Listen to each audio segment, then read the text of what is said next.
Okay. All right.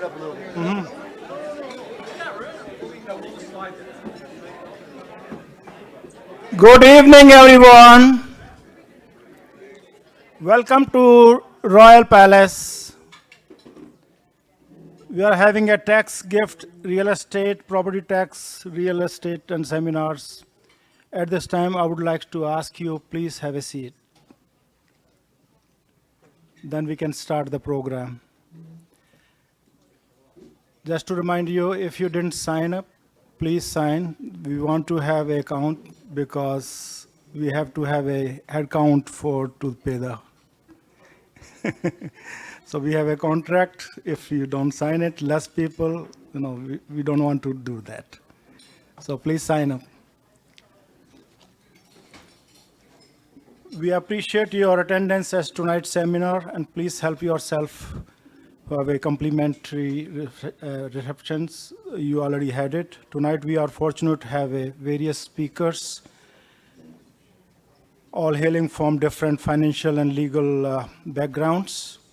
The speakers all give a short presentation with the following 5 minutes Q&A and open buffet, all of you to enjoy courtesy of the speakers and various sponsors present here. That's why there is no charge at this time for any guest who are present. We would like to thank the Mittal family and the Royal Palace for providing all the time the delicious food and cocktails. And at this time, I have to share unfortunate news. We have sad news about the Royal Palace. The owners, Mr. Jagdish Mittal's father, Shri Bhim Senji, passed away last night.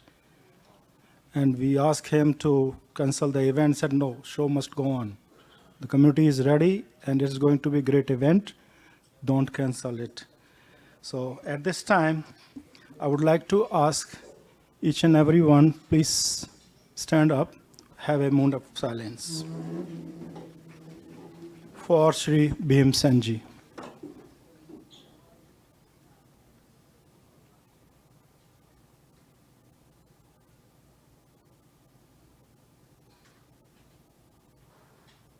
Thank you very much.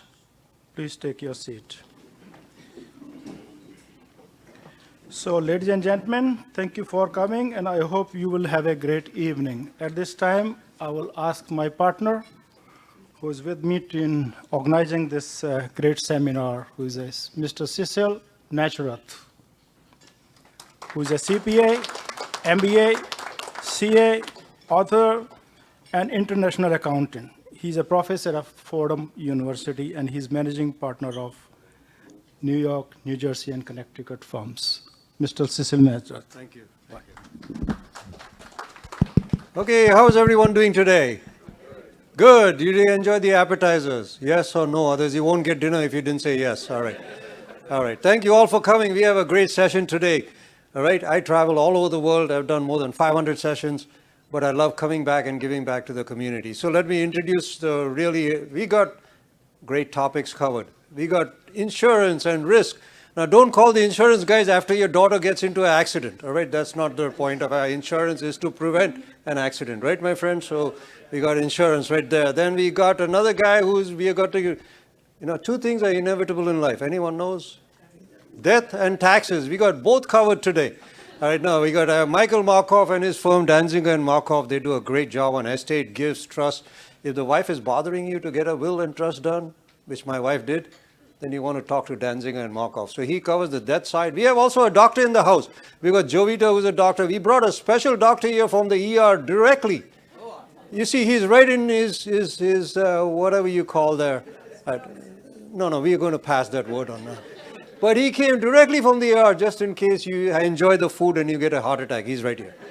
All right? So we got those folks covered. Then we have, after that, we got Colin Martin and we got Matthew. Matthew came all the way from Colorado. I don't know why he would come to White Plains. No, I'm just kidding. Westchester or whatever. But he's a phenomenal. They both are from Charles Schwab. They got nothing better to do than to figure out how you make money. But more important, they teach you how to lose money. So you might want to listen to that, all right? All right, more importantly, then we have next, we go to Dr. Kamath. He's one of the great guys. He's a physician. He's an additional physician just in those two guys pass out. So we got three of them here, right? But he's starting a geriatric ward in India, folks. Now, if you want to get an advance booking, we can do it today for you, all right? So we are all getting up there, very important, but they are raising some major funds. So you have a pledge card on your table if you can contribute some money. It's tax deductible. Now, I always want to tell you the tax side, right? We are all Indians, we are all cheap, so don't worry about it. Don't feel bad. We always count our dollars before we do. So let me start you off with a joke. Ramit Sethi, anyone heard of Ramit Sethi? Yes, no, don't know. You should read Ramit Sethi. He's one of us, right? He wrote several books, one of the best followers on finance. So he and his father go to the TV store. And then the father says, the son tells the father, Ramit tells the father, hey, you know that TV is 50% off, that 70-inch screen, 50% off. Dad, let's buy it. And dad says, no, I think you're wrong. Which school did you go to?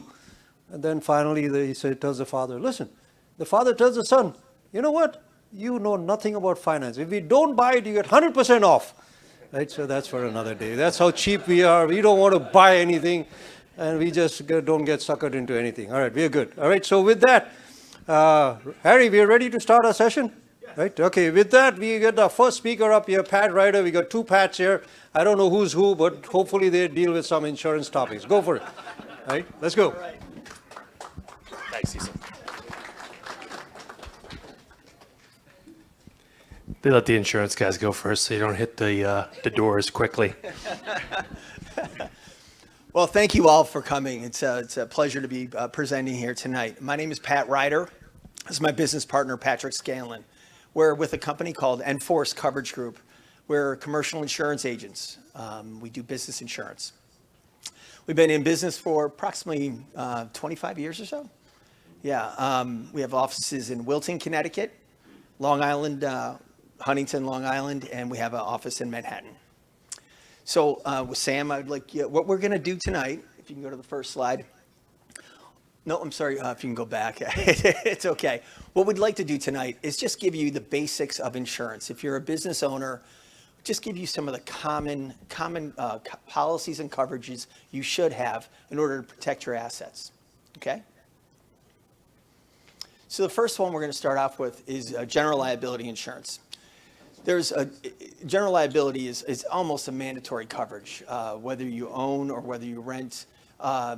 Your landlord, whoever it is, the bank is going to request that you have general liability insurance. You're covered in a multitude of ways with this.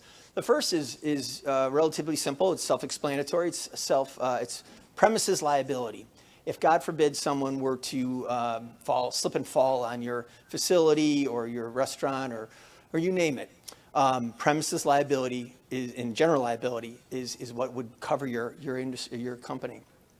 Products liabilities, excuse me, it's for your goods and services. God forbid your goods or services would be faulty or hurt somebody in a bodily injury or damage their property. A good example of product liability insurance is, say, for instance, you're a contractor. You're putting in windows and doors. You put the doors in, a year or two later, they leak. You're at fault. Your general liability would pick that and cover it. Personal injury. It's pretty straightforward. God forbid you were negligent in your practice in your businesses.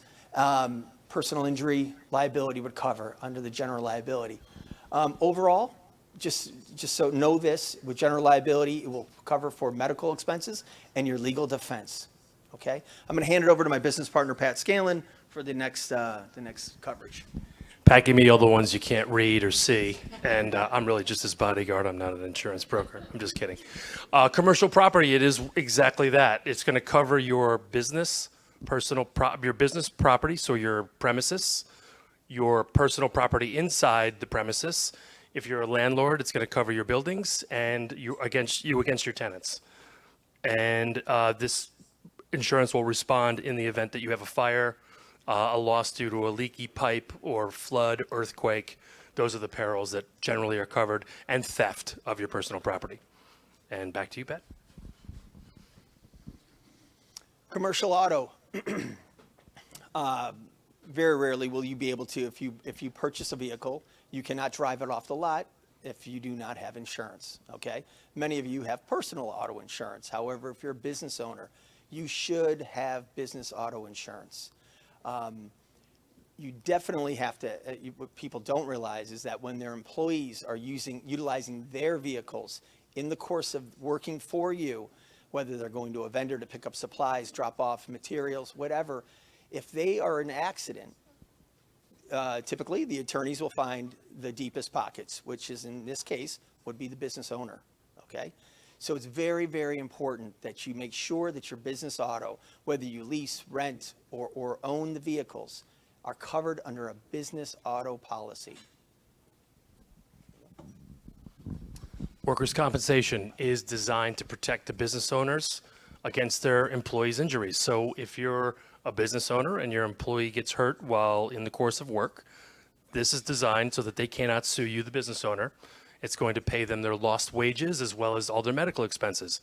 The most important thing to remember here, if you have a small business, is that this is mandatory. You have to have this by law. If you don't have this, the penalty in New York State is $2,000 for every 10 days you don't have it. So a lot of people set up a business, they start running payroll, they don't realize they have this. They get a little love letter from the government, says you own 40 grand because you didn't have workers' comp. We can help you get out of those little problems if you ever have that, but that is what workers' comp is designed to help protect the business against its injured workers. Professional liability. So this is not going to entail, for all businesses, it's typically for, say, a financial institution, say a CPA, an insurance agency, a title insurance company. If they, for whatever reason, make a mistake, okay, and another term for this is called E&O, which is also referred to as errors and omissions. It's a mistake that, for no fault of their own, it did damage a client or a third party. This policy would protect you in the event that you made an honest mistake. Again, it's professional liability, also known as E&O. Employee practices liability, this is known as EPLI. It's a very hot topic right now. If an employee feels as they've been wronged, that could be wrongful termination, sexual harassment, any kind of harassment in the workplace, they can sue their employer for that. This coverage would respond and cover usually the legal expenses for sure and some of the settlement in the event that it goes far down the road with the courts. Lastly, and I promise this will be the last slide, cyber liability. As we all know, you can listen to the nightly news and you hear large corporations being hacked by hackers. And they're after your data. They're after your credit card information, social security cards. The information that businesses have stored is value to somebody, okay? You must keep this protected. Cyber liability will keep you whole should you be hacked and information stolen, data stolen. It'll protect you in two ways. Number one, it will protect the business owner. It might recoup some of the lost income that you incurred during this hacking. It also will protect the people whose information was stolen by offering identity protection for up to a year, so the credit isn't affected negatively because of this hack. Again, we try to keep it short. Cecil told us we're under a time limit, which was perfect. So again, we're in-force coverage group, commercial insurance. What we do is we typically will review your situation that you currently have. If you're in a good spot, we'll tell you you're in a good spot. If there's coverages that we can extend to you while keeping the price low and affordable, we will do that. If you need to contact us, you can look at the slide or just contact Cecil and he'll give us your information. Thank you. All right, folks, Pat, 1 second. We got a special drawing now. After every speaker, we get 1 free hour of consultation. So you can pick anyone from here, and you get a free hour of consultation, whoever's name this is. If you can read it out. It's Vanita from New York Life. You got a free consultation of insurance. I don't know. Hey, either life or you buy or sell. No worries, no worries. Okay, right? One insurance agent will sell insurance to another insurance agent. I love it, so that's how life is all about. All right, don't worry, they are life. So if you want to die, you can talk to them. And if you want to live, you want to talk to these folks. I don't know. All right, folks. Let's go to our next distinguished speakers. We got Danziger and Markov, great firm, Estates, Gifts Trust. Michael and I have done at least 20 sessions together. He's superb. When my wife bothers me, I'm not covered enough, so I just call Danziger and blame it on them. So I get a will, a trust, an estate. And I don't get gifts and inheritance. I don't know, and I'm not that lucky. But anyway, with that, you're up. All right, thanks, Cecil. So I'm Michael Markov from Danziger and Markov with my partner, Chris Meal. We'll split the time between these two. The next one's here. So it's a lot to hear in 15 minutes, but basically you can break down estate planning to two parts. There's the tax aspect that I'll talk about, and then there's the sort of more advanced tax and non-tax issues that Chris will talk about. So basic tax rules are when one spouse dies, you can leave anything to each other. In an unlimited amount. The only caveat, and I'm not going to go too deeply into this, is if your spouse is not a U.S. citizen, then you cannot leave everything to each other. There's certain other rules, because what the IRS is worried about is if I died and my wife was from Canada, she would run away to Canada and they would never see their money again. So there's a certain caveat to it, and there's things ways around it. But basically, it's when the second spouse dies that there's a tax. But we have very high exemptions now. The laws have changed a lot. For today, they're very high, but they're likely to go down. So right now, the federal exemption, as you see, is very high. It's $12,060,000 per spouse, or $24,120,000 if you're married. So Cecil has a huge problem. The rest of us don't have a problem. So usually that's not the problem. And when you're above that, it's 40% of a tax. New York or Connecticut is usually where the planning is, because the federal exemption is unusual. It automatically doubles. It's called a portable exemption. It means when one spouse dies, there's a certain filing we make with the IRS to double it. So therefore, it's usually not an issue. But New York, Connecticut have lower exemptions, and they're what we call use it or lose it. So New York, as you see, is $6,110,000, and since it's right next door, Connecticut might apply to somebody, it's $9,001,000. So the deal with New York in particular is if one spouse dies, leaving everything to the other, again, not a problem, assuming U.S. citizen. But when the second one dies, the minute you go over that $6,110,000, it's called a cliff tax. New York taxes it back to $1. It's not on the incremental difference. So for example, if you had $6.5 million and you're only $400,000 over, $390,000 over, the tax is about $500 something thousand. It's almost like it's a 100% tax. Connecticut doesn't do it that way. Connecticut's truly, when you're above, you're taxed on the incremental difference. So how do we double that exemption to take advantage of two of them?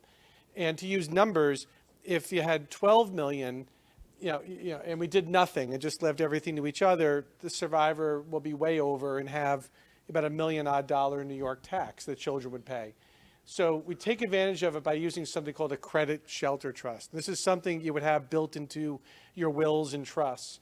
And that means that in my numbers, if husband dies and instead of leaving his $6 million to wife, his says hold that $6 million in a trust where my wife can live on it and get access to it.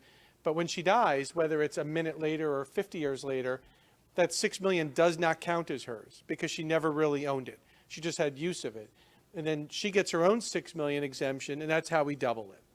Now, believe it or not, you get to these numbers faster than you all think. Everyone's thinking, I'm nowhere near this. When you count your house and your retirement accounts and life insurance counts, the death benefit counts, not the cash value. The death benefit is subject to estate tax. What's always confusing to most people is they always think life insurance isn't it tax-free. It's income tax-free when you get it, but it's not estate tax-free. So if you have $1 million or $2 or $3 million of life insurance, you're halfway home to having this problem. So, and not a huge problem. Again, like I said, it's something that's very solvable. And it's just done by the way you set up your wills and your trusts. And what I mean by wills trusts are, these days what most of us use are something called revocable trusts you can change, and we use them to help what we call avoid probate, and it gets quicker access to money if someone dies. But it's everyone thinks it's a big problem, for everyone else. It really probably applies to most everyone here in a funny way. And what's really critical at that point is how you own your assets. If you have everything in joint name, it's going to override what the wills and trusts say.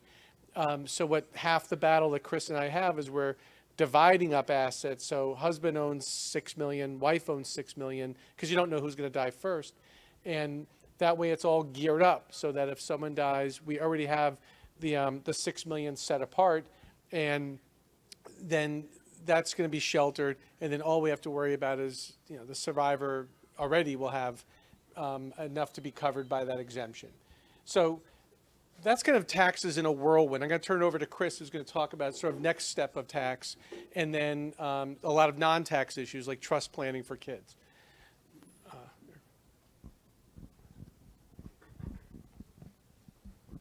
Thank you, Michael.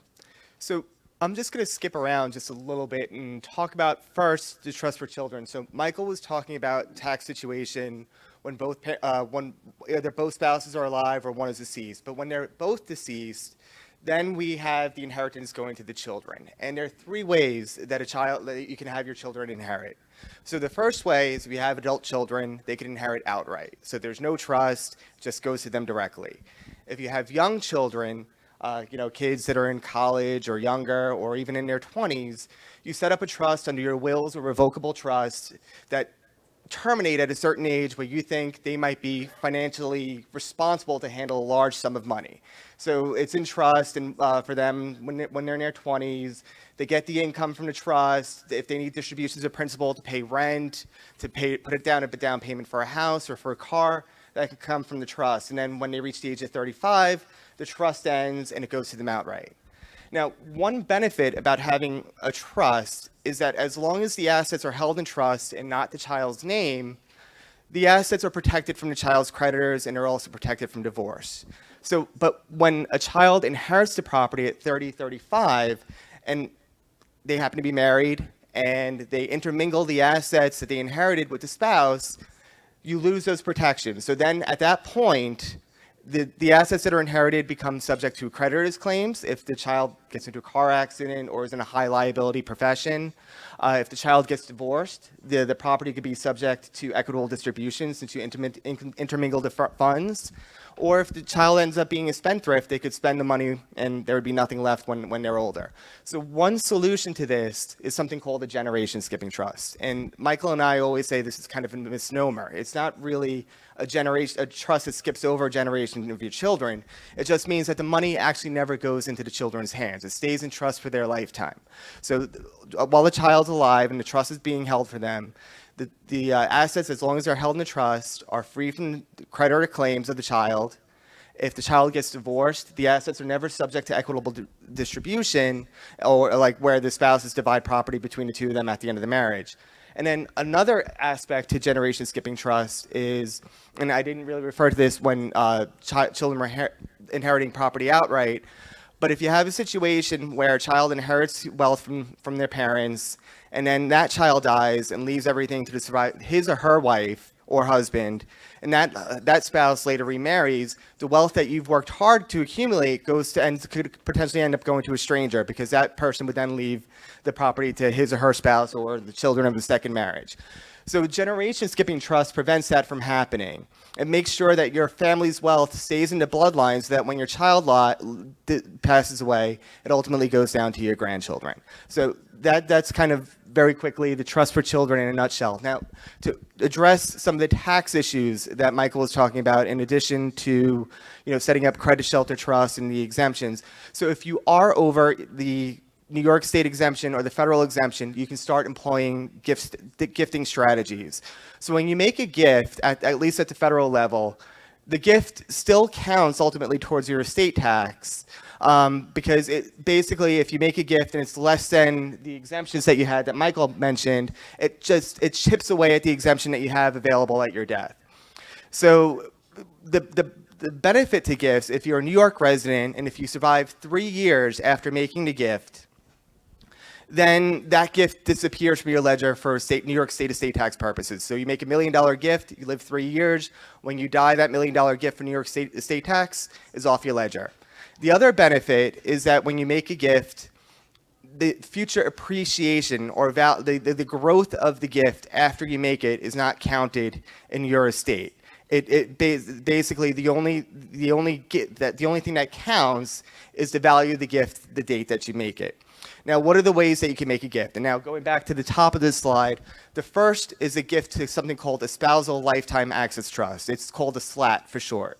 So one problem about making a gift during your lifetime is that in order to have it qualify as a taxable gift, you have to give up control and you have to give up beneficial use. So and that kind of hurts if you're making a gift and you're trying to make a gift of a large sum of money. A Spousal Lifetime Access Trust, or SLAT, enables you to be an indirect beneficiary of the gift you make. And the way that works is that when you set up the SLAT, your spouse is the beneficiary. So while your spouse is alive, the spouse receives all of the income, can withdraw up to 5%, and if more assets are needed, withdrawals from principal can be made. But since you're married to your spouse, you could still indirectly benefit from the trust.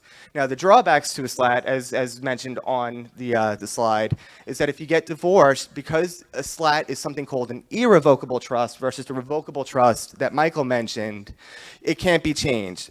But to alleviate some of that drawback, if you do become divorced from your spouse at a later date, the value of the trust would probably be taken into consideration when the property of the marriage is being divided. The other drawback to the SLAT is that when the beneficiary spouse dies, then your access to the trust as a grantor or the creator of the trust also goes away, because at that point, the trust drops down to the next generation, to the children. So one way you can kind of offset that is if both a husband and a wife each create a SLAT, and then this way you're kind of hedging your bet that each of them, there's some money for the surviving spouse when one of them dies. So in addition to the SLAT, which is a very useful vehicle for gift planning, there are other ways, if you're over that New York State or federal exemption, to reduce taxes. So Michael had referred to life insurance earlier. If you own your life insurance directly, what you can do is you can transfer it to something called an irrevocable life insurance trust. And by making the trust the owner and the beneficiary of your life insurance policy, the death benefits from the life insurance will not be counted towards your estate for estate tax purposes, provided that you live 3 years after transferring an existing policy to the trust. If it's a new policy and you put it in a trust, there's no look-back period. Other ways to, you can change the slide, sorry. Another way to reduce your estate tax liability is to create something called a survivorship life insurance, second to die or survivorship life insurance trust. And that's where you obtain something called a second to die life insurance policy. And that's a policy where husband and wife or both spouses are insured, and the proceeds only pay out at the death of the second spouse. And the way the second to die policy works is if you're expecting to have an estate tax in your estate, you set up the policy so that the value of the policy is basically equal to what you anticipate your estate tax to be. So the life insurance policy will be used to pay the estate tax. Another way to reduce taxes is to make use of charitable planning. So if you make a gift to a charity under your will or trust, there's a deduction for that reduces your estate for estate tax purposes.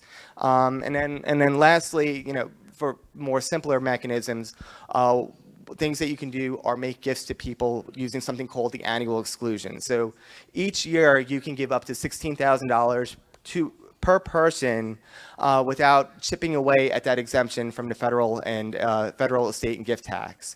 In addition, there's also something called exempt gifts. So you can actually make a gift of paying tuition or medical bills for a person, and those types of gifts don't count towards the use of your estate tax. And I think I went over. So, okay. Thank you so much. You're welcome. Thank you. Oh, thank you so much, Chris and Michael. Can you all pick a lucky winner here? Yeah. Anyone wants to die early, you can talk to Michael or enforce. You guys, I don't know, this is all rigged. I don't know, all these speakers are getting this nonsense, so you can call him for free, all right, for 1 hour. I don't know. All right. All right, thanks everyone. Now, It's up to me, so I didn't have any slides. So I've done thousands of presentations all the world, and I'm also a professor, so I just hate PowerPoint slides. Where, as Steve Jobs once said, PowerPoint for people who don't know their topic. No, I'm just kidding. All right. All right. So I put out a small handout here. I'm just going to talk to you. It's on your table. Okay, there are I put 10 tax planning tips. So I really urge you pick it up. I'm going to tell you all the tax planning tips.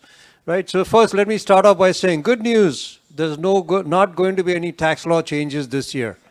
You know why? Congress is deadlocked and they are trying to get re-elected. They don't have time for you and me. Right? So no tax law changes. I heard it today. Not happening. Correct? So this year you can be happy. All the old rates are still going to be new rates. For this year, no tax law changes. Let's start with that, right? So let me tell you how you can save money, right? You either save money or make money. There are only two ways. If not, you die poor, like me. Right? First one, define contribution and retirement plans. By the way, Michael Markoff's firm also does great SEP plans, retirement plans, contribution plans. I really urge you to talk to them. So whenever my client has a major tax burden, I tell them, why don't you talk and set up a SEP plan, you know, a self-employed pension plan or whatever, so you can save on taxes, okay? Second, donor advised fund, right? This is a really good topic. So here's an example. Now we have Marion coming up, St. John's, about donor advised fund. So here's an example. You own stock. I bought Tesla in 2010. I don't know. It just got lucky. I bought for 5,000. Today is 500. Just got lucky. Now if I donate that stock into this donor advised fund, and I thank Matthew Tepoorten, who's right here, who taught me what a donor advised fund was. I considered myself illiterate till that time, right? But it was a great idea. So you save capital gains. I move 500 into this donor advised fund, and then I can give up as much money. Not now. I get the deduction now. I get the capital gains rate deduction. No capital gains now. I pay no tax, and I can give 500 over my lifetime at a deferred period of time. Superb, superb, and superb. All right. So really consider that, and you can talk to them if you need more. Auto, anyone who has an auto and a business, you can deduct an auto and a business. It's called bonus depreciation. 18,000 first year, 16,000 second year, 9,000 the third year. And if you haven't bought a vehicle, go and buy one. All right, then insure it with these guys. I don't know. And then you may crash it the next day. I don't know. And collect the insurance. All right, extra credits for electrical vehicle. You do get extra credit. So you buy, now you might not find a charging station, but that's for another day. You get stuck on New Jersey Turnpike, don't call me. You call someone else. But someone told me today that AAA comes and picks you up, right? I don't know. Capital gains and losses. This item 5, really important. So here's where we don't plan. We just do. Always set off your capital gains against your capital losses. So here's an example.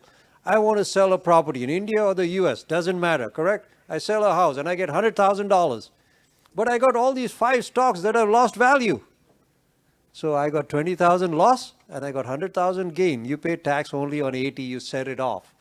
You need to plan. Don't do, plan, right? So now you have tax on a lesser burden. So that's a good news. Capital gains is 0, 15, and 20%, correct? 15 is up to 500,000, above 520, but you're fine. Now you're selling a property in India, wherever in the world. Make sure you align those two together so the losses set it off against the gain. That's a good time to plan the losses and the gains, all right? Very important. Flexible spending accounts, very good, and health savings accounts. We're all getting old. Put some money aside, tax-free, and you can use that for medical expenses and whatever, right? Foreign bank accounts, FBAR, very important. I happen to know the commissioner of the IRS right now today. We did seminars together 2010. His name is Chuck Reddick. We are good friends. He's the one who taught me FBAR right there. He's not lost what he knows. One of the best attorneys in the country. One of the best. I've consulted with him. I know him personally. I'm also on the Global Tax Policy Committee for the US. And I know this topic. In the IRS has written out the top dirty dozen, 12. Go and look at that. And this is right in there. If you don't report your foreign bank account more than $10,000, 50% of that money can be impounded. 50% of the bank balance.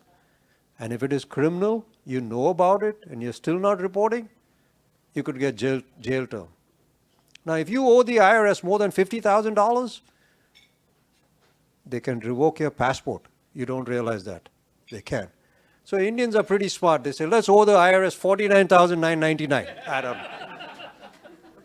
We can beat the system. No, you don't want to play with fire, my friends, please. Right? Next one, 3520. You don't want to know this because I know this. Anyone knows what a 3520 is. That's really important.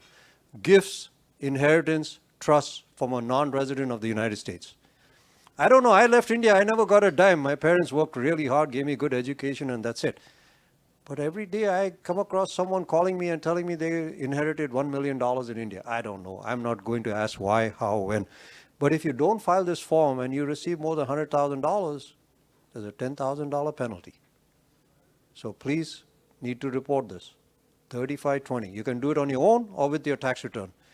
But when people have a property in India, they sell it and then they realize, oh, it's not on my tax return. I didn't report this rental income and now suddenly I sold property in India. The IRS is not dumb. They're not dumb. So please, file a good Indian return, file a good US return. We can help you with that. 5471, really important. US citizen owns more than 10% and a director in a foreign entity. The penalty, $10,000 per year if you didn't file this form. And $25,000 if it is reverse of non-resident filing owning US property. That's another day. But this one, I have had several cases. Client forgot to file the form. CPAs call me, forgot to file the form. IRS is not that generous. 10,000 penalty will show up. So please, folks, do not own foreign entities. If you're a director or 10% owner in that foreign entity, you're going to get hit. Okay, and the IRS doesn't have the ability to waive it. Now they have imposed it. I fought a case for $100,000 for someone, and in 2014 they waived it because they were a little more generous. Now penalties are steep. Okay, assemble good documents for tax return. Folks, Patel Brothers is not deductible on your tax return. Just remember that. So please, no food, make your documentation strong. I fought a lot of tax cases. If your documentation not strong, they don't want to hear your life story. Okay. Next one, pay quarterly estimates. 45, I just read today, I get a special bulletin from the IRS. 45% of the penalties on income tax. That means you're paying late. They have gotten so strict now, you pay every quarter you need to pay your estimated taxes. Okay? Here's my sentence. When I start my courses at Fordham, I tell them, no one loves you except your parents. Just once you remember that, you'll be okay. Right? No one loves you except your parents. Next one, NOLs, really good deduction. During COVID, if you ran a business, you're at a loss, right? Now that loss can be carried forward. Don't forget, so a loss is not all gone. So if you had a loss, 100,000 loss, and now you had a profit of 200, you can set off the loss against the profit. You could go back 3 years and you could go forward another 5 years unlimited. So there are rules for not net operating loss. So please use that benefit. Now one I didn't put in this flyer, but I'm going to tell you. Really important one. Foreign exchange loss deductible. No one knows this. It's hidden in the tax law. I practice in international tax law. A foreign exchange loss is deductible as an ordinary loss. So here's the example. I invested 100,000 in CD in an Indian bank account. A rupee was $70. Today the rupee is $80. So I lost 10 rupees on a dollar, right? So that 100,000 became 90,000 just as an example. That 10,000 is a deductible loss, ordinary loss in the US. 99% of the people don't even know it. It's Section 988. Folks, you got to go to the right person, right? Like these guys know insurance. They don't know taxes. I know taxes. I don't know insurance. I don't know estate planning. So go to the best person you can find in the topic, and you might be losing on a lot of deductions. So it's called FX losses, foreign exchange losses, and dollar has become real strong against all other currencies. Rupee has dropped to 80 rupees. So God bless you. You can go and enjoy your time in India.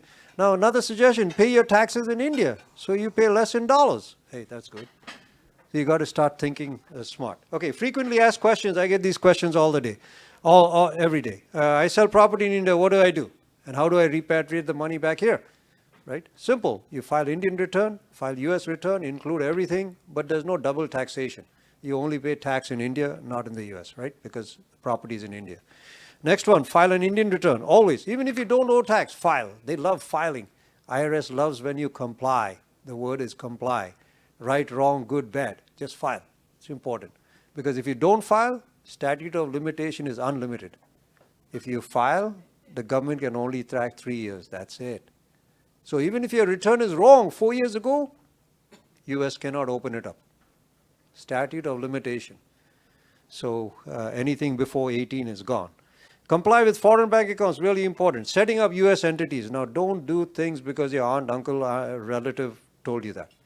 Always go to the experts. So that's why we have assembled a panel of experts here. You got Danziger Markov, you got Matthew Tepoorten. One thing great about my success, I know what I don't know. And I recommend them to people who do know. Because I'm not stepping into a landmine when I don't know what I'm talking about, right? So you really need expertise in that area. So with that, I've written 2 books. We are going to give some complimentary today, a couple of books that I've written. You might not need the accounting book, but the tax book is really good. The first international tax book with India and US side, both sides. So we can give that complimentary. I want to re-emphasize no new taxes this year, so you can do good planning. We have 3 brothers. I handle the Connecticut office and the international. Then my brother, Chris, he handles advisory and mergers and acquisitions and real estate. And then we have a 3rd brother, Clem, who handles estates, gifts, and trusts if you need that. So with that, we won't have questions. After the session, we'll have time. So thank you for your participation. Take this home, call us, second opinion, no problems. All right? Okay, with that, I'll let you pick one and just randomly get it to someone who needs some consultation. Right? Sunil Shukla, right? Okay, we're good. Sunil, you got a freebie. You can call me anytime. If you don't file taxes, I can't help you. Right? That was my joke, right? Okay, no problem. So, but anyway, you're there. With that, we have the next presentation coming up. We have 2 of the brightest guys on the planet, right? Hopefully, they'll teach you how to make money and save money and lose money all together, right? So we got Matthew Tepoorten from Charles Schwab. Thank you, Cecil. Thank you all. Thanks for having us. And thanks to everybody who's spoken before us. We really appreciate it. Very enlightening. On my way over here, Cecil was telling me, he said, get your cards and scratch off your last name and put Patel in there. He's like, they'll love you. I'm like, Cecil, I can't do that. Anyway, he'll be playing at the Comedy Club in New Haven, and how do you follow him? I don't know. Anyway, my name is Matthew Tepoorten. I'm a financial consultant at Charles Schwab. Very interesting. I work in the downtown Denver office, which is kind of strange that I'm here. I used to work for the Scarsdale office and had a number of clients here. And my father got cancer. I went back to Denver, and I worked there for a couple of years, and he passed away. And I really love meeting with people and talking to them face to face and helping them with their finances. So I started back in the Denver branch, and all my clients from New York started calling me. So I've gotten this big group of clients back here in Connecticut and Manhattan, Long Island, etc. And so I come back every once in a while. But now with COVID, I really do a lot of work remotely. So my goal as a financial consultant is to make sure that I get to know my clients better than anybody else, so that I really understand everything that they need, and also that I know which experts they need. I work with Danziger and Markov. Whenever I have a client who needs a defined benefit plan or needs estate planning, they are who I refer. I also work with Cecil. Whenever I need a client who has a business and needs a great CPA, he's the CPA that I recommend. I work with Dr. Kamath, and Dr. Kamath, one of the things we did with him is we did one of these seminars around how to set up a donor advised fund. If you're over 70 and a half, how you can give to a 501c3. If you've done really well in your life, if you've made a lot of money and you want to give to a charity of your choice like St. John's, how do you do that and get the best tax write-off after that? So our goal is to not just manage money. We also look at estate planning, tax planning, financial planning, and succession planning with that, and then asset management. So we want to make you the most money, but also disinherit the IRS, make sure that we really understand everything about it. I have clients who come to me and say, hey, I had a client who came to me, we were talking about this earlier, he came and said, hey, I want to buy a Maserati. I'm like, you don't want to buy a Maserati. It was a $145,000 car. I went out and I said, listen, I found a three-year-old Maserati for 75. The depreciation on that in 3 years is $70,000. He bought the Maserati. So anyway, the 145,000, that's all I could do. Anyway, I do my best, but I can't make all the decisions. So today, from Charles Schwab, I have Colin Martin, and really grateful that he's able to come out and speak. When I was coming out here, I called over to his office to see if he was available, and he was available. I'm just so excited that you guys get to meet and hear from him. Liz Ann Saunders and our chief market strategist and Colin Martin are in the same group. They come out to meet with clients. They go on Bloomberg TV, on CNBC. They're quoted in the Wall Street Journal. And they meet with our clients to talk to them about the economy and what's happening right now. And he's one of our experts in fixed income. And I really appreciate you coming out and sharing with us tonight. Thanks, Colin. Thank you, Matthew. Thank you all for having me. I didn't travel as far as Matthew. I live in New Jersey, so this was an easier drive. I'm sorry that I'm last because bonds are pretty boring. But going back to something Cecil said before, we're not going to try to lose money for you, but we do say that in the bond market, we're not here to make you rich. We're trying to keep you rich. And that's what we think the benefit of investing in the bond market is. Just a little background, what I do at the Schwab Center for Financial Research is to provide education and guidance on the fixed income markets, the bond markets.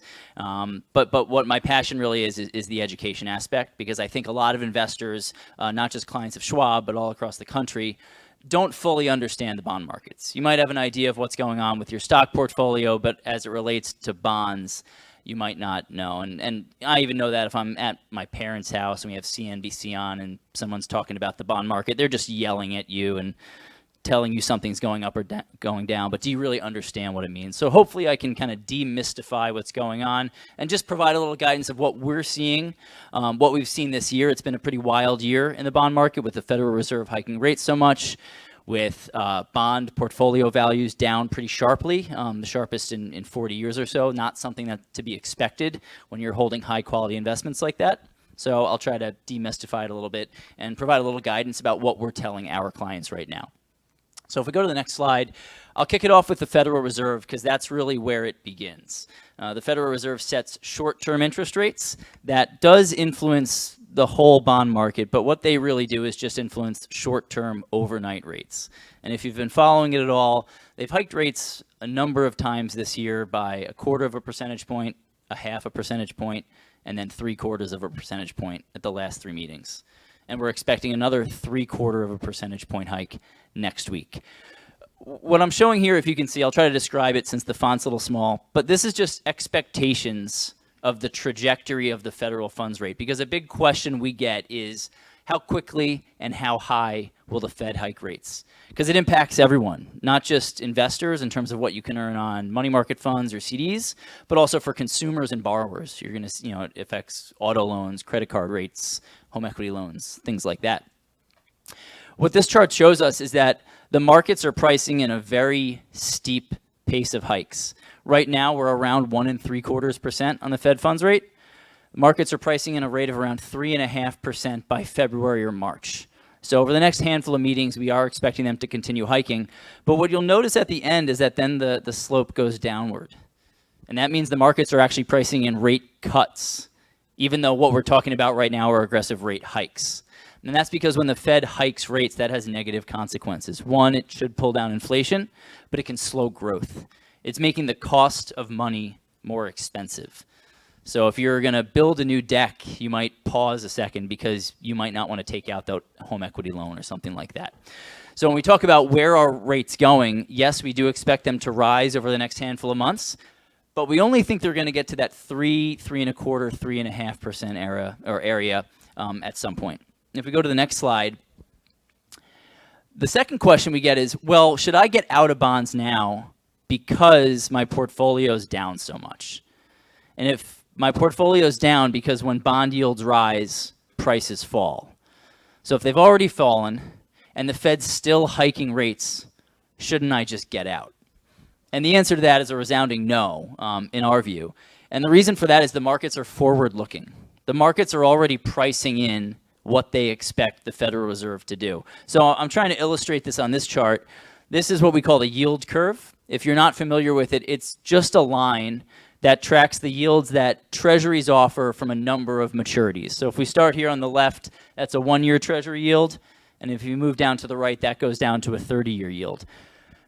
The gold line here is where we were last December at the December Federal Reserve meeting, when no one expected them to hike very aggressively because inflation wasn't as high then as it is now. So expectations were yields were still low based on expectations for a gradual pace of rate hikes. Where we are now, we see the whole yield curve at around 3%. And that's pretty close to where we think the Federal Reserve will hike rates. So the market is forward-looking. Yields are already where the Fed or the markets expect the Fed to get to. And what we're telling our clients is to take advantage of that now. Because you could either sit in a money market fund right now earning 1%, 1.25%, 1.5%, depending on the company, and you can wait for the Fed to keep hiking to get to 3 or 3.25, 3.5, or you can get 3%-ish now with certainty and lock that in with certainty. Because if you're just in short-term investments, that's good on the way up. But as the slide before showed, markets are already expecting some sort of rate cuts in the next 2 years if the dreaded R word does come, if a recession does come. So if you lock in some higher yields now, higher yields is a relative term. 3% might not sound too exciting to a lot of you here, but over the past 13 years or so, they've rarely been higher. We think that makes a lot of sense. And if we go to the next slide, one more reason why we think now is a good time to invest and lock in some yields with certainty rather than waiting is because historically, Treasury yields tend to peak where the peak Fed funds rate is.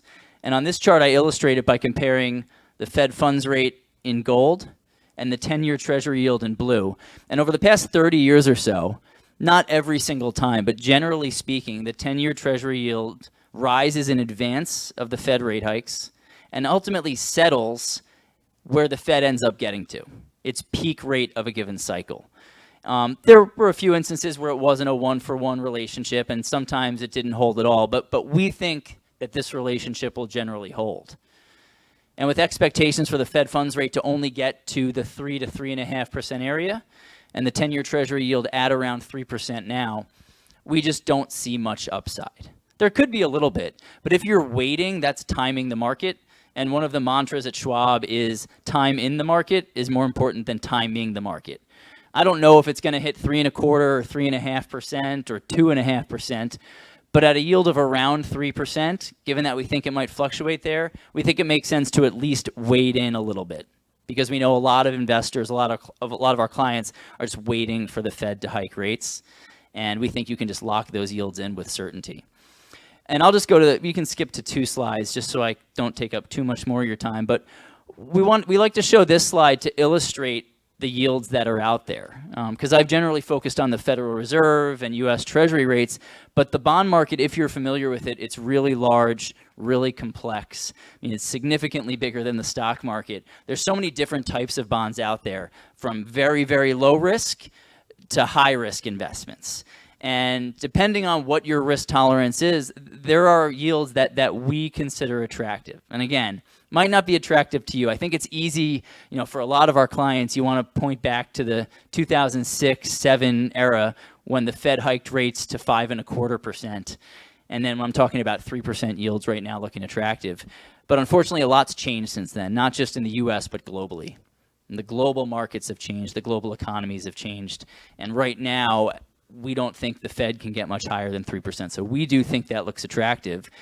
And if you start with kind of a diversified portfolio of bonds, and then maybe consider some of these riskier investments, as you can see here, we're highlighting that there are 8+, 7%, 6% yields on different types of investments.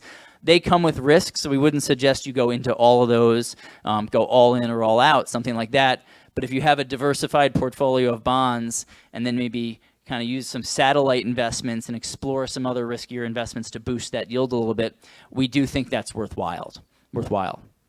So I'll stop there, but just say one more time, what we are telling our clients, and if you have one takeaway from this discussion, is that you don't need to wait for the Fed to stop hiking rates. Because I think that's a common misconception amongst a lot of individual investors, because the markets have already adjusted. Thanks. Okay, thank you, Colin and Matt. And you got a favorite winner. Okay, you'll get 100,000 with this one because Charles Schwab got some money to give out. I don't know. All right, it's Ricky Sinha, I think. Ricky, all right, you got it. So free consultation, 1 hour with one of the best people right here, right? All right, with that next one, we have another great presentation coming up, and we have Jovita Crasta, who's the president of St. John's Medical, and I'll give her the pleasure to introduce what they're doing. St. John's is a medical center in Bangalore, India. They're doing great work, and pass it on to Jovita. Good evening. Can you hear me without this? Because it's been really pestering my sound system. My name is Jovita, and I want to introduce you to two things. One, to the Friends of St. John's. So St. John's Medical College is a university in Bangalore, India, where a few of us who you saw today, and one in Scrubs just ran back to Winthrop Hospital in Long Island because he got a call to take care of a stroke patient. He's a neurointerventionist. We were raised in that medical school when we went in at the age of 16. Like most of you know, in India, we go for medicine very young, straight out of what is called pre-university. At 21, we were graduates and medical school graduates that many of us came into the US.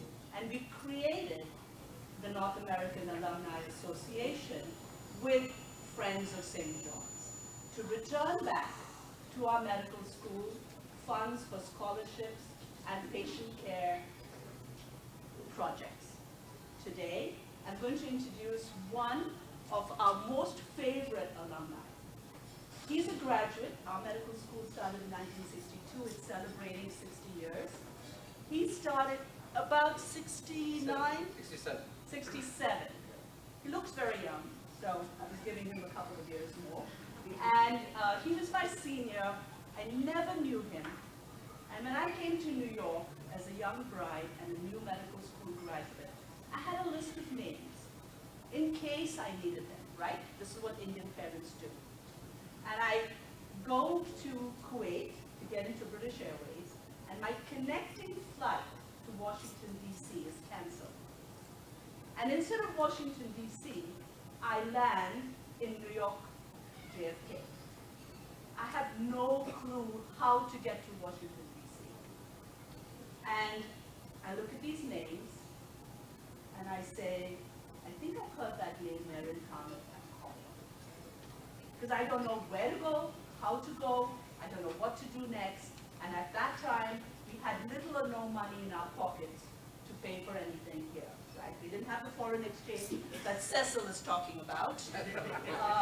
So I make that call with somebody helping me, again, a physician who was also waylaid, and he said, I'll help you, and I made the call. And this man picks up the phone and says, get in the taxi and come to my house. This is my address. This is the kind of love and care and bonding we have between our colleagues and a man as great as Dr. Marion Collin. The second story I want to tell you is, I'm a little bit sick in the Dominican Republic in 2004. Now I'm a physician, I can afford to go and take a little vacation, but stupidly I drink margaritas with ice in them. So I'm throwing up every day in my bathroom in the Dominican Republic on the day after Christmas, December 26, 2004, and I hear the TV speaking Tamil. Tamil is a language of South India from the parts where I grew up. And I look in horror as a tsunami has hit the east coast of India and a large part of South Asia, and we lost thousands. I come back to New York a few days later, kind of groggily getting into my plane and back, and I hear that Dr. Kamen and his daughter have already traveled to India to serve at the places of the tsunami to help them recover. So Dr. Marin Kament is what we call the godfather. He has helped hundreds of medical students in the US do their training in his office and get into medical school. He has helped, again, several of them who come from India. And they don't have to come from our medical school, wherever they come from and they ask. So he gives back to his people, to our college, and gives forward to the medical students who are here with training at the current time. His current passion and project you have in front of you is the Geriatric Center at St. John's Medical School. And we're asking you to open your hearts as you hear him and to give, because you give from your hearts and you give from love. The donation is not in money, it's actually your money is a vehicle to help that soul, that human being in India who has nothing. And as we know, the older people in India are the most neglected. So with that, let me introduce my friend, my colleague, my inspiration, Dr. Marin Kament. Thank you, Joita, for the kind words. Good evening, ladies and gentlemen. The first slide, please. No, you're way back, the beginning.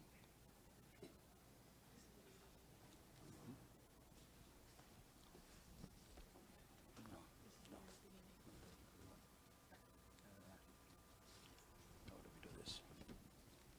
Slides? You have the slide presentation.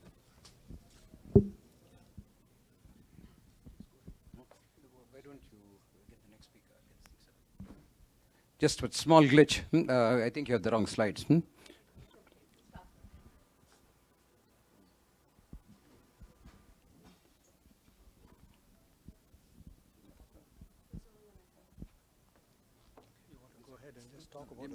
Just the next speaker. All right, we'll switch gears while we get the next speaker up, while he has his slides set up. Apologize for that. With that next one, we got Harry. Harry, are you ready? Okay, Harry is a great friend of mine. We've been doing these seminars for quite a while. Harry's a phenomenal property tax reduction guy, great guy, good heart of gold. So without further ado, Harry Singh. Good evening, everyone, once again. Thank you for your patience.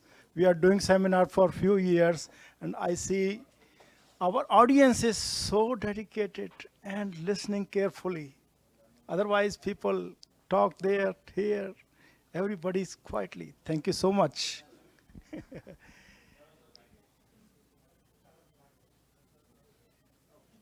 All right. Look like I have a slide too. So I'm a real estate broker and property tax consultant. 30 years experience in international real estate. 20 years, actually I have 40, I would say. 20 years in New Delhi and 20 years here. So 10 years I didn't show up. I earned my ABR, CRS few degrees in real estate and got awards from the Universal Peace Foundation, Westchester County, City of Yonkers, Indian American Council of Westchester, and involvement in the philanthropy. I love it. Currently serve in a Chamber of Commerce, Yonkers, and Zoning Board Appeals, and a Human Rights Commission, and a Fair Housing Board, and Yonkers Police Athletic League. These are my community associations. We have an office in Westchester, Putnam, Rockland, Dutchess counties, which call a HGAR, Hudson Gateway Association Realtor, and the main office in the Scottsdale and the branch office in the Manhattan. Deals in the real estate and a member of the Business Council Westchester, Commercial Real Estate Finance, National Association of Realtors, and Gateway Hudson Associations. These names few. Another company we have it, Hudson Property Tax Reduction, which we get a authorization to represent homeowners to file their taxes in particular town, village, and county. Once we get a authorization, we file in grievance. It decided after 6 months. If not go through, then we file in the SCAR petition, small claim. Our clients are, few are here. Thank you very much, all of you, for giving me this opportunity. Please raise their hand who are the clients. Thank you very much. All right. So I don't want to say further, but you have on table, each of table 2 or 3 applications. Upcoming grievance deadlines is in November 1st through 15th in city of Yonkers. Then in January 1st through 21st, White Plains 2023. And then in June 1st through 15th, 2023. If you sign up my applications today, normally we charge a 50% of the reduction. If there is no deduction, no fees at all. So today, if you sign it, you have a 10% extra reduction. So if you don't sign it, then you have no chance. So this is your lucky draw. And thank you very much. I don't want to say further. Thank you for the opportunity and appreciate everyone to being here very patiently. So. Great job. Yes, so lucky draw mine? Yeah, lucky draw. Come on, Harry. All right, pick, Michael, pick one. Oh, Harry himself. All right. I see mine card. All right, you won't have to pay property taxes for the next 5 years. So that's good. That's what Harry's promising. I don't know. Westchester, very high property tax, right? All right. American Signature Group. Right there, right there. Yeah, right there. Hey, okay. Hopefully, you live in Westchester? Hopefully? Oh, my God. All right, property tax reduction, no matter where they live. I don't know. So okay. You'll adjust with someone else, right? Okay. All right, we are back to Dr. Kamath. We'll have to switch his slides. So that was a commercial meeting. While we're getting the slides ready, ladies and gentlemen, good evening. And thank you for having me this evening. Jovita, thank you for those kind words of introduction. Cecil and Harry, thank you for having me this evening. And the topic of the day is Geriatrics, Our Time to Lead. I think she's getting the slides ready. For those of you who don't know me, my name is D. Marion Kamath. I am from Long Island, Massapequa. I am a family physician by training, internist, and a geriatrician with added qualification geriatrics. I have practices in Babylon, Massapequa, and Wantagh, BMW for short, so easily my patients know where I am. Now, we started this practice in 1979, and today we are in 3 other hospitals and nursing homes and several offices. Okay, I came to this country, as Jovita said, in 1974 at the age of 24. We joined medical school at 17, and truly it was a gift. It's truly a gift to a family to be a Johnite. As you can see, several of our Johnites are here today. Those days, the education cost us only about $450. And you can imagine, and we got a world-class education. Today, some of our alumni are all over the world. The world's most famous cardiologist, the head of the Kidney Foundation in this country, the president of the Psychiatric Association are all alumni from our medical school. As Jovita says, we are very closely knit. This college was started in 1962 by the Catholic Bishop Conference of India, who decided to start a medical school to train young men and women to go out and serve in the rural areas of India, to serve the poor and the neglected. You may be surprised. The money came from all over the world, from donors, from Germany and the United States. One of the first few donors were Robert McCormick and his partner. They were from Philadelphia. They gave us the donations for the teaching block in the college and the hospitals and further projects that were built later. Now, Pat Moynihan was the ambassador at the time to India, and he actually laid the cornerstone for the foundation. This is on a sprawling 190 acres of land in the heart of Bangalore. And today, the college is 60 years old, and I'm proud to say it's one of the top 10 medical colleges in India. And it has trained more than thousands of medical students, and each batch, as Jovita said, there were 60 students that were carefully chosen from all over India, and 15 of them were usually religious nuns who went out into the missions and are serving today. There are about 800 to 900 missionary sisters who are serving all over India in the rural parts of India.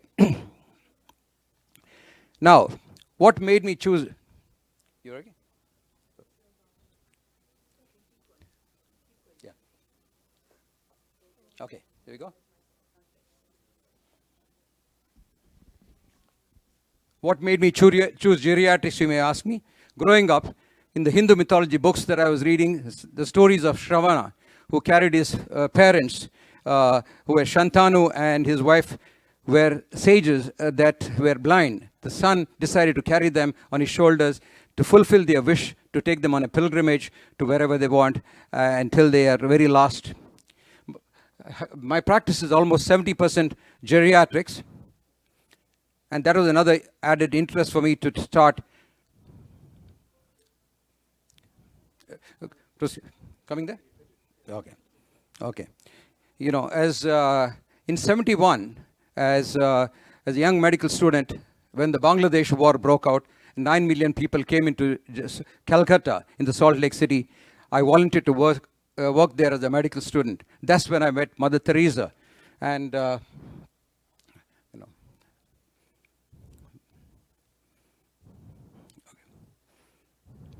Okay. One second.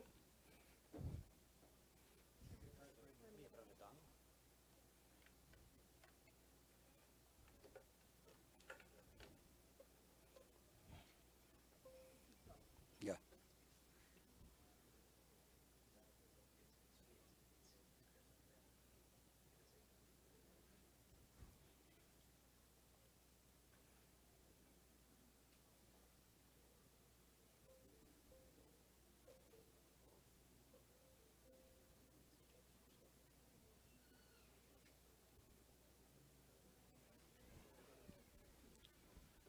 Its sides make a lot. Okay.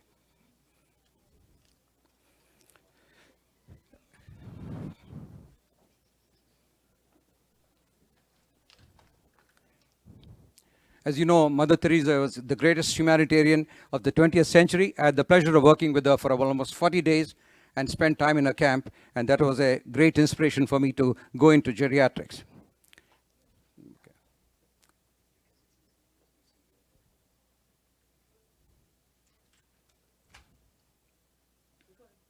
Okay.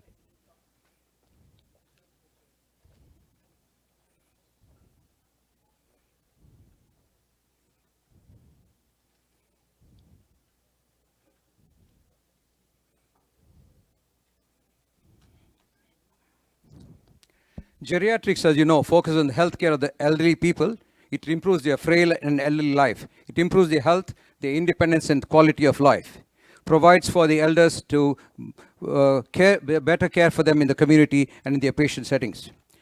The geriatric giants, as you get older, we have three major things that happen: immobility, instability, and incontinence. There are physiological changes that occur in the body. Good.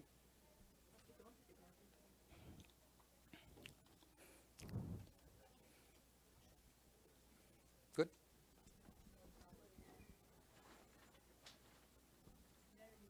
Yeah, I want. Yeah, let the speaker go ahead of you. You got the last one. Okay. I'm last. No one.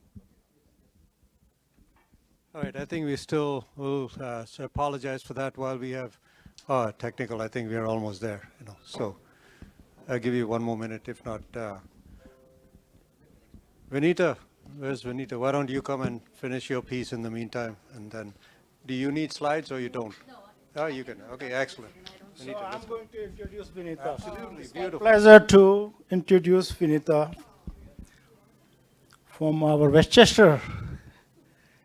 About Vinita, New York Life Insurance, Life and Long-Term Insurance. Vinita is the senior partner at New York State, New York Life, largest mutual life insurance company in the US.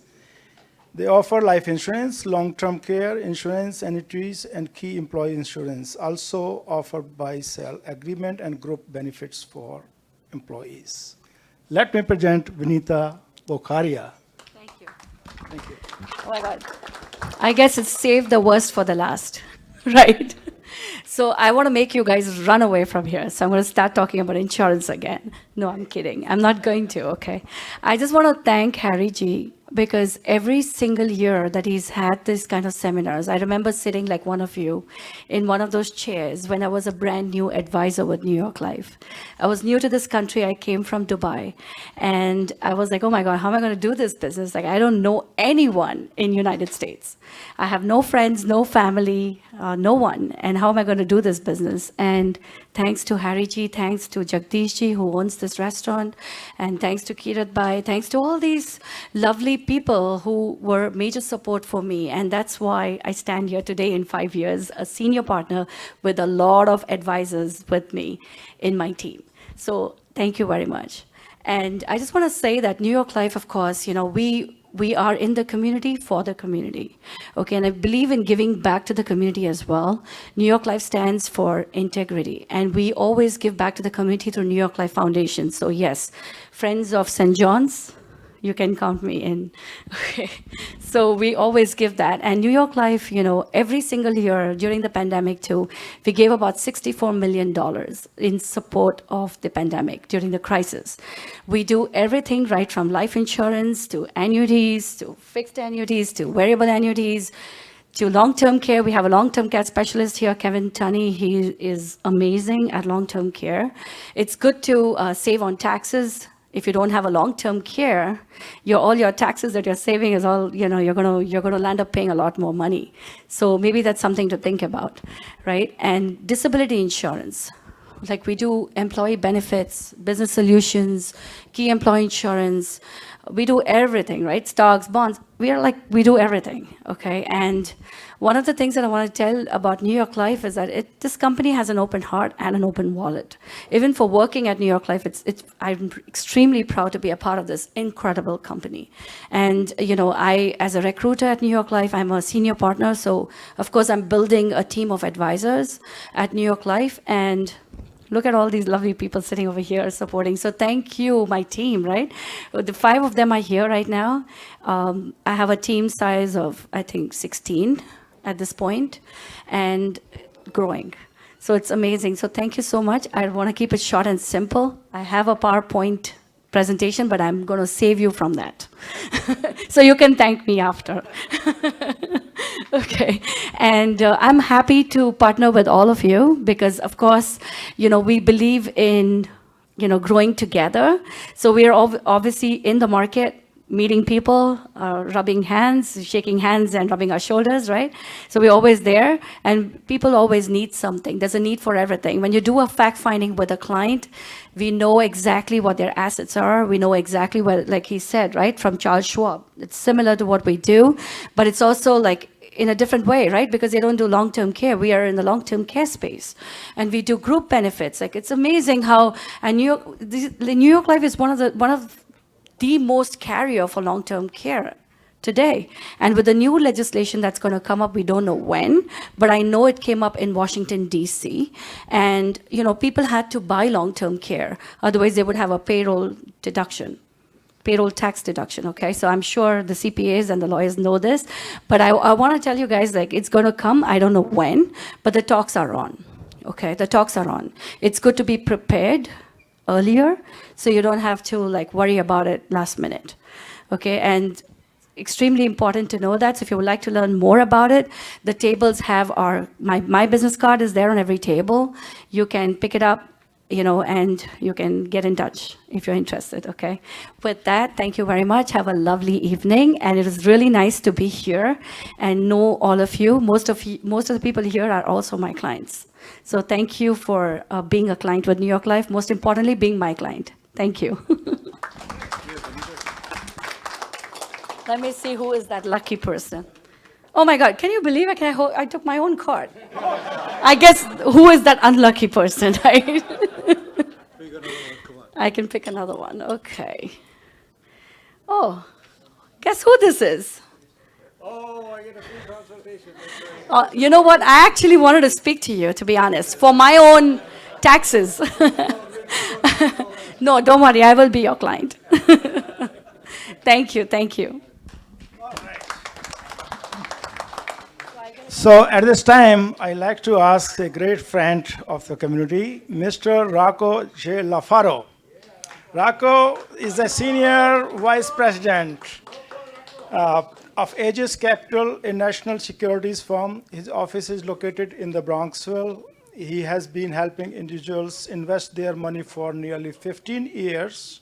Rocco has been friend here in the community and has helped many of them invest their money over the year and years. If anyone would like to speak with Rocco or have a free portfolio review, feel free to speak with Rocco after the event. Rocco, you want to say a few words, my friend? Sure, I'll say a couple of words here. And he's our sponsor, one of the speakers. He said, I don't want any slide. Thank you, Harry. I didn't plan to say anything tonight, but I'll just speak for a couple of minutes here. Thanks for having me. It's really nice to be here. We did this event 2 years ago, right? And then I guess with COVID, kind of screwed things up for everybody. So it's good to be back and nice to be around such great speakers. And it seems like everyone here has a great wealth of knowledge and a lot of information. So nice to hear you guys speak tonight. Yeah, so Rocco Lafaro, Aegis Capital. Do something similar to the guys at Schwab here. I'm an independent financial and investment advisor. I know a lot of people here in the community. I've been working in the community for a number of years now and just made a lot of good friends, really good people. So again, thanks for having me. Basically what I do is help people invest their money. We do full service investment advisory, securities brokerage, and wealth management. Our team stays more on the security side of the business. I don't really get into much of insurance. I leave that to the experts because like Cecil said, I try not to play in a field that I'm not too familiar with. So we do a lot of stock market investments. We do a lot of equity. We also do fixed income. We deal with a lot of individual stocks, exchange traded funds, also a lot of closed-end fund companies for clients if it makes sense. And basically being independent, we can help people invest their money with, conflict-free. We don't have people telling us, what it is we have to do or what it is we have to buy. I've been with some wirehouses. I know how that works. So a little different. I put together portfolios for clients and I have an ongoing relationship with those clients. So that's it. I mean, if you guys ever need any investment or financial advice, I'd be very happy to help. Rocco Lafaro, Aegis Capital. Thank you. Thank you, Harry. Great. Thank you. Wonderful. All right, so back to Dr. Kamat. Sorry, guys, the slides that I sent in were the wrong ones. Anyway, that's what happens when you're busy working and don't pay attention to detail. Anyway, as I said, geriatrics, our time to lead is our topic for the day. Next slide, please. Yeah, this is just telling you who I am. As I said, this is one of my clients who's 97 years old. Never seen a physician till about 92. He became my patient, and he's still very sharp as a tack, and I'm sure he'll go to make 110. Go ahead. All right. This is, as I said, I'm a graduate of St. John's Medical College. This is what I look like in 67, and look what happened to me today. No wonder I go into geriatric. Look, as I said, Jovita has told you all about St. John's, Bangalore. And I'm attached to Good Samaritan Hospital and St. Joseph's Hospital, and we have a practice in Long Island. As I said, next slide, please. What made me choose geriatrics? I told you my parents were active social workers in the community, tried to help everybody in need when I was growing up. That was one of the things that struck me as a growing child. I talked about the Shravan, the children of the child of a sage who helped his old infirm parents. The impetus for me was 70% of my patients are all in the geriatric age group.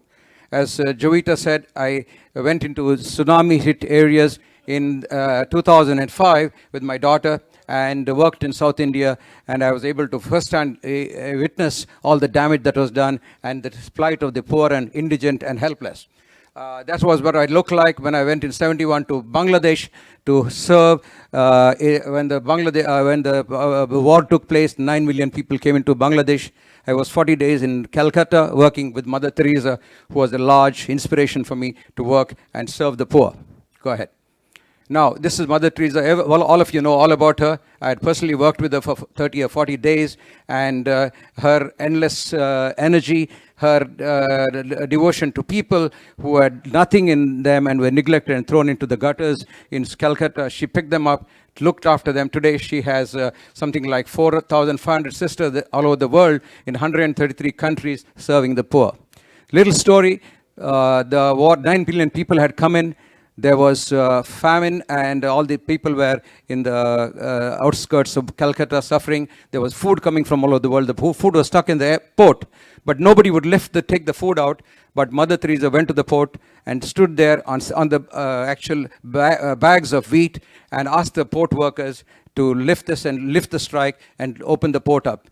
They said, we would not do it for anybody except for you, Mother. And that's when Mother Teresa opened the port and all the refugees were fed with food. Go ahead, next slide, please. This is telling you a little about geriatrics. As I said, geriatrics is the branch of medicine that takes care of the elderly to improve their health, their independence and quality of life in the later years, provides for better care of their elders in their community as well as in the hospital setting. And go ahead, next slide, please. Now, this is what happens. You're born with a hand looking like this, and this is what will happen to you when you're reaching the elderly age. And the major things that happen to you is immobility, instability, and incontinence. Add to that impaired intellect, impaired memory, loss of hearing, and loss of vision are the other things that affect you as you get older. So there are other physiological changes in the heart, the kidney, the breathing capacity, the basal metabolism, and changes in the way the drugs are handled in the body as you get older, and also there's rare changes in immunity that make you prone to getting infections. Go ahead, next slide, please. And these are the problems, as I said: failing health, isolation, neglect, abuse, fear, boredom, lowered self-esteem, and loss of control. These are the things that bother the elderly, and that's why they get isolated and are needing the help that you want to give them. Next slide, please. Okay, the role of a geriatrician is many. As I said, to provide patient-centered care, to prioritize and manage the care of the older patients, to assist patients in their families in clarifying their goals as they get older, like advanced care directives, prevent polypharmacy, that is use of multiple medication. Average patient in this country has more than 12 to 14 medications. We help them sort out so that they don't get drug interactions. Coordinate the healthcare with healthcare workers. Teach the principles of geriatric care to students and nursing staff to better care for the elderly. And inform them of the options that they have to go into nursing homes, assisted living, greenhouses. This is all freely available to elders in this country, but most of it is not available in India. And all of you have experienced, some of your loved ones at some point, that these things are not available there. So this is what I want to bring in the knowledge from here to India. Go ahead, next slide, please. Some statistics, if you look at it, there are only 7,000 geriatricians in the country, one for every 2,000 Americans aged 75 and over. 100,000 Americans are now turning to be 65 every day, entering the golden years, exploding the elder population. Americans are living longer and adding a huge challenge to the healthcare system. And by 2030, 1 out of every 5 Americans will be over the age of 65, which is about 70 million people.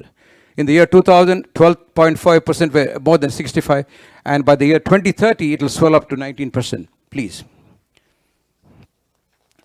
As you can see here, in 1950, the elderly people were at about 8%, and now they've gone up to 21%. Children, youngsters were at 27%. They're dropping in the numbers. As you can clearly see, the elderly population is getting more and more. Go ahead. This is the worldwide population. The 2030, 55 countries are expected to see their 65 and older populations at least 20% of their total. By 2040, the global population will be is about $1.3 billion older people. That's about 14% of the total. By 2050, it will jump up to about 16.2%. As Mahatma Gandhi said, a nation's greatness is measured by how it treats its weakest members, the least, and the littlest. Go ahead. Next slide. So, as a practitioner in Long Island, I was wondering how I could help these people, what could I do, and how should I do it. So, this was the major trip in 2005 when the tsunami hit, and I went there and saw the devastation, and I went to my medical school, which had given me a team to lead the team into the South India, where the various parts, and that's when I got in touch. Next slide, please. I met the young dynamic Dr. Arvind Kasturi, who was the department chair of the community medicine. And together we had a discussion and we said, how can we do this in a organized manner? Next slide, please. So we start thinking, why the elderly in India, why St. John's, and what is a geriatric center? Next slide, please. So the elderly is a large population, 130 million in India right now, 1 million in Bangalore itself. It's a growing population, 10% currently, and it will rise up to about 20% in year 2050 in India, with a high percentage of chronic illnesses like hypertension, diabetes, and multiple infections. Next slide, please. This is St. John's Medical College. This is the entrance to the teaching block. As I said, there are about 520 medical schools in India right now. Very few of them have anything to do with geriatrics. And 2005, I took the concept there, and now more and more medical schools are starting their geriatric initiative and the programs, and the government is also helping them to run the geriatric department. College was established in 1963. Today, we are training about 150 doctors a year, 131 specialists, 19 super specialists, and 233 nursing graduates every year. There are, in the hospital itself, which is the flagship of the Academy of St. John's, there are 1,350 beds, 700,000 outpatient visits every year, and 58,000 admissions to the hospital. They serve mostly the lower middle class people. Almost 75% of the patients are treated free. In the year 2019 alone, we spent something like $2.8 million worth of concessions to all the poor people. We also take care of the people that can afford it, but most of the care goes to the needy and deserving people as per our mission statement when we started the college. Next slide, please. Okay, so after I met with Dr. Kasturi, we started laying the roadmap for this whole project. We met up with Dr. Butler, who is the grand old geriatrician in this country at Mount Sinai, who deputed two of his major professors, Dr. Fred Sherman and Dr. Harrison Bloom, to go down to Bangalore. They came down, discussed with us, asked us how to create a critical mass, and laid on the roadmap to create this geriatric center. And over the years, this program is going to be a major role model for all the medical schools. The Indian Association of Preventive and Social Medicine just awarded us the best community medicine program in the country. Okay, and big companies like the Tatas and the Godreges have come up and are supporting our initiative, especially in the villages. This is Dr. Robert Butler, whom I personally met as soon as I came back, and he has a center called the International Longevity Center. He was interested in a center in Pune, but I convinced him to put all his energies in Bangalore, in St. John's Medical College. Fred Sherman, my very good friend, Harrison Bloom, both geriatricians, went multiple times to St. John's and created seminars and educated the students. Next slide, please. This is what's happening right now in the rural geriatric clinics, that is in the villages outside. We started with 7 villages. Today we have 14 villages, again sponsored by some of the Tatas and the Godreges. And in the urban center, we also have a geriatric clinic at the hospital. Then we started home health services. We started visits to the old age homes. And we did community-based, and we started the Senior Citizen Center inside the St. John's Medical Center, where people from the surrounding areas of the college could come and register themselves and partake of this successful aging program. We do 5,000 consults a year. I have now said 14 villages. We have 70 household visits every month, and we visit the other centers. We also have 600 outpatient visits in a month, every month, and 50 to 60 patients that are admitted to the hospital from the geriatric center. Okay. The identified needs of the geriatric center are elderly patients getting discharged from the hospital, not ready to go home, those that find it difficult at times to give, for the caregivers who are burdened for periods of time requiring long-term care. So we have a transitional unit. We provide them with respite care. That means to provide relief for the caregivers. We advise them on long-term care and hospice care. The human resources for the elderly is scarce and ill-trained, so we start training the different cadres of personnel and elder care people. The community care from the hospital to the community is not well organized, so we have community engagements with the elders and caregivers. And last and most important, we have started quality good research. and research on aging and geriatrics. One of the alumni who's been a big donor has started the biggest population-based research center inside St. John's, and today we are conducting some of the major research in geriatrics with major pharmaceutical companies. That's where when I thought we'll build a ray of hope for the elderly, and that's when the concept of the geriatric center was initiated. Next slide, please. This is the rendering of the building that we have already started. It's going to cost us about $5.7 million, and it is in the heart of the campus, and the college has been nice enough to give us an acre of land to put this building. The mission is fivefold. The building is ground plus 6 floors, 7 floors. It is 130,000 square feet of space, 123 beds, both for short-term and long-term stay. It is going to train and educate the social workers and other people that are going to care for the elderly. We are going to be a teaching hub for all the medical schools in India, 524 as we are counting today. And nobody has a program like this, and we are going to teach them with the principles of geriatrics that is done currently in the United States, and which we need to teach the youngsters there. We are doing community engagement for the home health visits and visiting nurses, and we have started the research, as I said. Next slide, please. This is just to tell you that we have daycare beds, geriatric beds, semi-private wards, private wards, and long-term care units and hospice units, classrooms for teaching students, research center, and multi-purpose halls. Okay, next center, please. The project was approved by the board of the St. John's Academy of Health Sciences. An acre of land has been given, which actually costs over about Indian rupees 30 crores.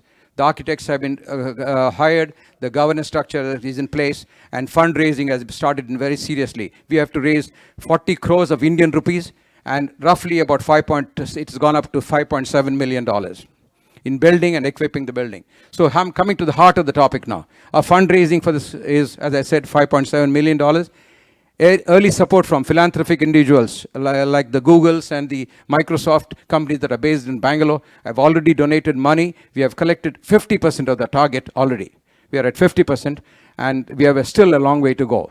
A special donor quote at the Geriatric Center will give you an opportunity to name a floor or a ward in your friends' names, in your parents' name, or whatever.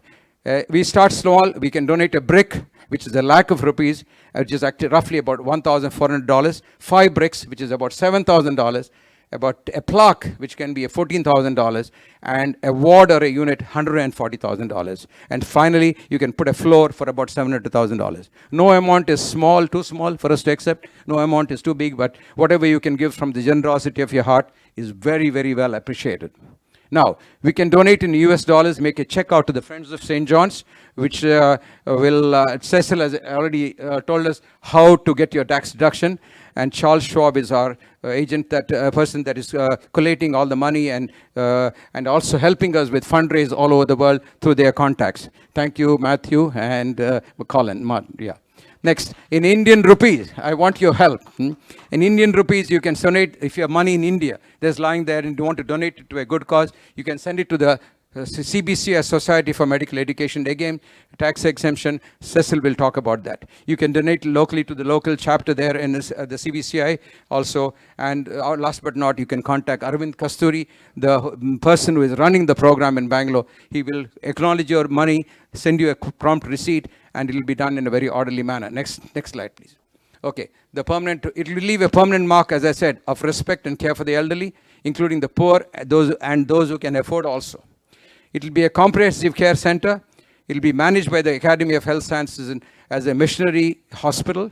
As I said, your young people, medical students, nurses will be stimulated to take care of the elderly, which is not in their usual course of thinking. They want to either be an intervention neurologist or a cardiologist or a gastroenterologist, but nobody thinks of geriatrics those days. So it has already stimulated a lot of young minds in Bangalore, and I can see the numbers of people that are getting interested year by year as I go there and visit the college every year.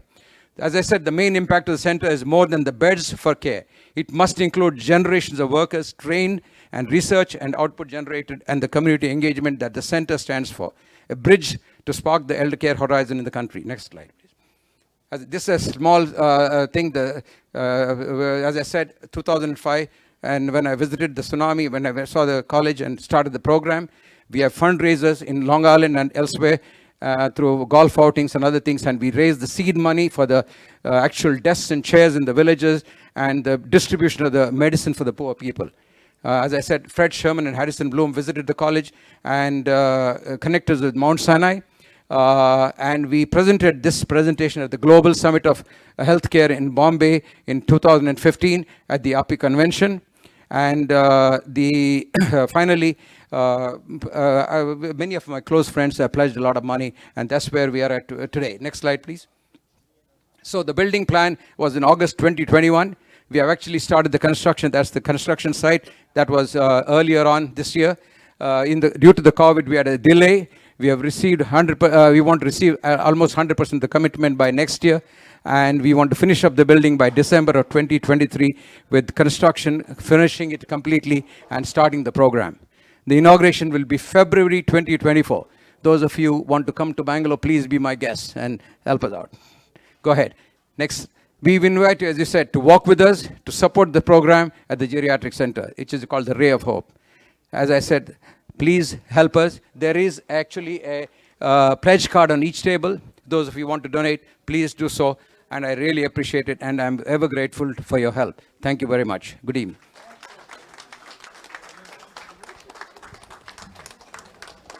All right, folks. Okay, at this time, I would like to thanks those who made this event successful. First, Mr. Brendan O'Keefe, your best service is audio-video system. Patrick Murphy, this live was the great live. It was covered on social media and YouTube. Who else I can say? Okay. And also from my office, Harem, Pramila ji, thank you very much for your picture takings. Also, thank you very much, Anthony Sachi. Appreciate your help. And also Samantha.